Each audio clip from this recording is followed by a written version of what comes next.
I am in Milwaukee, of course, for the Republican National Convention, which kicks off today, and it's going to be a very different convention, of course, than we've seen in the past because of the horrors of what occurred just this weekend that the nation is still dealing with. There is breaking, huge news out of the case. The classified documents case in Florida has been dismissed. All charges by Judge Aileen Cannon against Donald Trump have been dismissed for two reasons. One, that the special counsel was acting without congressional authority, that the Department of Justice cannot just appoint someone to be special counsel without having to go through the normal confirmation process like a U.S. attorney, even though a special counsel has more power than a U.S. attorney. So that was part one. But part two was the appropriations clause of Congress and, of course, of the Constitution. Where does this money coming from for this special counsel, and that not having to go through a normal approval process through Congress, signed by the president? So she's given a way for, if you want to have special counsels, this is what you need to do, and they need to be treated almost like super U.S. attorneys. There were many irregularities in this case, really from the beginning of it, whether it be the photo shoot that they did with the evidence that was released to the public very quickly. And then we find out that the top secret cover sheets were actually props brought by the FBI and the Department of Justice for that raid specifically. And then you find out the issues of mishandling of the evidence itself when the Trump legal defense team received the catalog of the discovery and the evidence.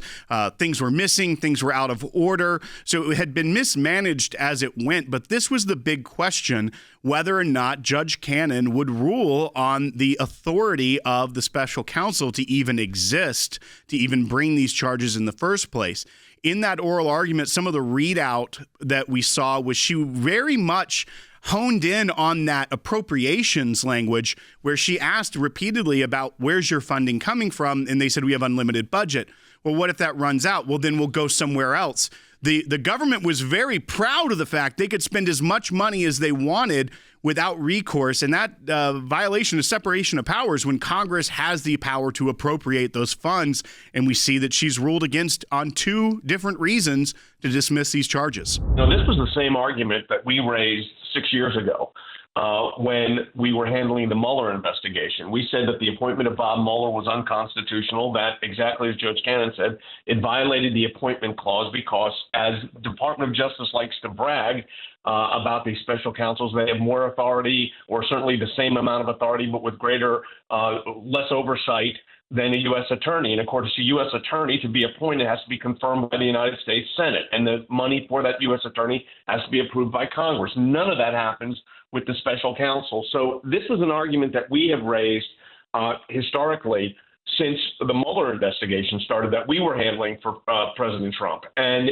we said that it was unconstitutional appointment, and we were ready to litigate it. Now, we never had to, because at the end of the day, when the report came out, as you know, there was not only no legal action taken, but the report vindicated the president as regards to the no obstruction and no Russian collusion. Having said all of that, the important part of what Judge Cannon says here is that the special counsel's position effectively usurps the important legislative authority. But also, this is on page 67 of her opinion, she says the virtually unchecked powers given to the special counsel, to Special Counsel Smith under the special counsel regulations. And then she says, and this conclusion is great, since November of 2022, Special Counsel Smith has been exercising power that he did not lawfully possess. And then, of course, the case is dismissed. It goes to the 11th Circuit Court of Appeals. But let me also add that Justice Clarence Thomas, in the case involving the January 6th and the issue of presidential immunity, which was a big victory for President Trump, Justice Thomas, in his concurring opinion, said, hey, Jack Smith has no right to bring anything. He shouldn't be bringing any charges. It violates the appointment clause. So I think this is ultimately going to go to the Supreme Court if the president is not reelected. And I think the Supreme Court's going to say 6-3 or 5-4, no authority for Jack Smith. If Congress wants to fix it, go ahead and fix it, but not as it exists right now. So that I think Judge Cannon made the right decision.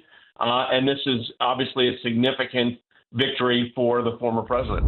It seems like we are on an overload of special counsels right now. Maybe that's the issue too, is that they were not, this has been something that only really came about because of the end of the independent counsel statute. So now we have the special counsel. So do you think it was just a matter of time, or do you think it's just because it's almost being abused against Donald Trump?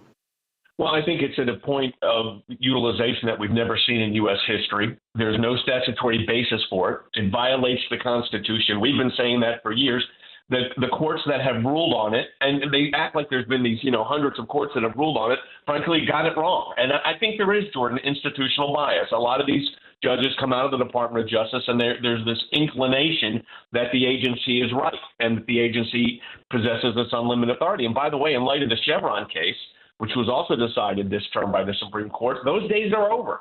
And no longer do these agencies have free reign. So this was a double hit in a sense, and I think effectively ends this case certainly before the election. It may end it completely altogether, and I think it's going to have an impact on the case in D.C. If I would file motions to dismiss immediately in Washington. Although that case has got so many problems, I don't know if Jack Smith's going to ever be able to bring it. Yeah, I mean, they're still dealing with the outcomes of what happened with the Supreme Court case, presidential immunity, and the fact that they'd have to go back through, even if he legitimately was allowed to remain as special counsel, to go back through starting at like a district court level on, okay, what of these acts were actually official acts that could be criminal, what were unofficial acts, what were official acts that again, you can't question those and you can't bring those up as criminal just because you disagreed with the policy decision or the tone of speech that the former president may have used. And as you said, that ACLJ is getting involved or has been involved in many of these cases involving Jack Smith throughout this process, and we plan to, if necessary, continue to be involved at the American Center for Law and Justice, not just on behalf of President Trump, but here it's on behalf of the American people and the abuse of the Department of Justice and how we have seen it be weaponized, not just against leading presidential candidates, but also the American people, the whistleblowers that we support, going way back to the clients in our Tea Party cases that we had to represent. So, Dad, thanks for joining us. Logan, I know you wanted to talk to everybody as well. That's right. We are in the middle of our ACLJ Life and Liberty Drive. So right now, I'm going to encourage you to make your donations at aclj.org or scan the QR code on your screen if you're watching. If you ever think you could be the person who's going to need us, we encourage you right now, donate today to help defend your freedoms. Go to aclj.org and you can have your tax-deductible gift doubled right now. For this month, all donations are doubled.